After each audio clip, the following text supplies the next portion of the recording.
இப்போ வந்து நான் மிளகாத்தூள் அரைக்கிறது எப்படின்னு சொல்ல போகிறேன். மிளகாத்தூளுக்காக இந்த குண்டு மிளகா தான் வாங்கி அரைக்கணும். இதான் நல்லாயிருக்கும். சப்போஸ் குண்டு மிளகா இல்லாதவங்க நார்மல் மிளகா கூட வாங்கிக்கலாம். மிளகாத்தூளுக்கு இந்த மிளகா தான் நல்லாயிருக்கும். இது நான் வந்து 1 கிலோ எடுத்திருக்கேன்.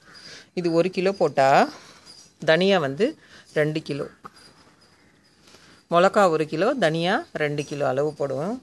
இது வந்து பெருங்காயம் ஒரு 50 கிராம், மஞ்சக்கிழங்கு இந்த மாதிரி சாத்து மஞ்சள்னு சொல்லுவோம். இதை நாங்கள் கலையாக இருக்கும் பாருங்கள். இந்த மாதிரி மஞ்சள் வந்து 100 கிராம் இந்த கிழங்கா போட்டுப்போம்.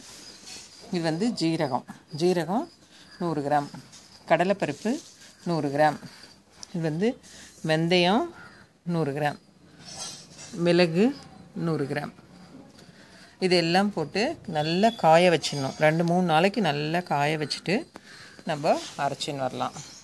இது டேஸ்ட்டாக வேணும்னா கூட இதெல்லாம் வறுத்துக்கலாம்.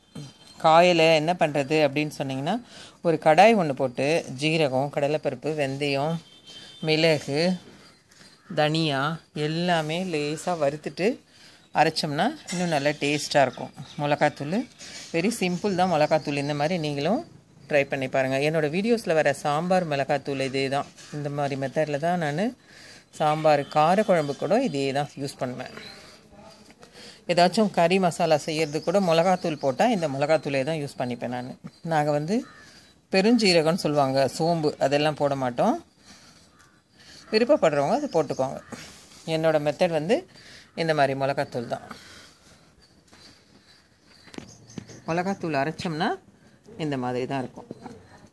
இதை வந்து நம்ம என்ன பண்ணணும், அரைச்சின்னு வந்து காற்று போகாத ஒரு டப்பாவில் நல்லா அழுத்தி வச்சிட்டோம்னா 6 மாதம் கூட நல்லாயிருக்கும், வேஸ்ட்டே ஆகாது.